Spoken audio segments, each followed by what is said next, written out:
Welcome to HTML Canvas. This is the first video in my new playlist. I'm going to create an entire series about this. This is the basic setup that you need. So you can use a simple code editor or just use Notepad like I did here. On the right hand side you see the canvas, and on the left I've opened it in a browser.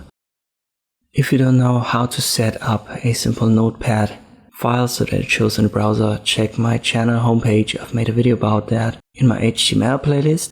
What I've got here is the typical structure of an HTML page. So doc type, HTML tags, head and body. I've added a meta char set and a viewport for responsiveness, title for the series, and an H1 that you can see right here on the left.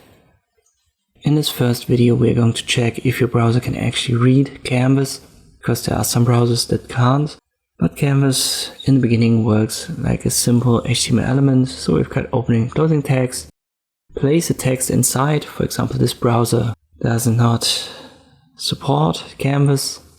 And if you save it and refresh your browser, it would show this text if Canvas isn't supported. So in my case it is, therefore we can't see the text. And we can use this browser for our tutorials. Well, let me show you what the canvas actually is. I'll give it an ID of my canvas, width and height, and also a style attribute.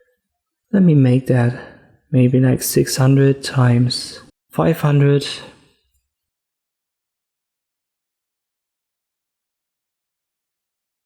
And for style, I'll add a border so that we can see it. 1 pixel solid and a grayish black color. And here it is now. So these canvas tags, they create a simple square that we can use later on to draw on using JavaScript.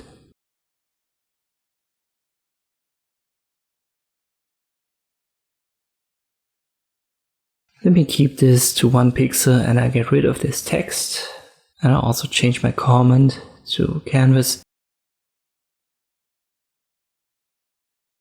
And this is the basic setup that I want to use for the tutorials in this playlist. So make sure you've got the same, and I'll see you in the next tutorial.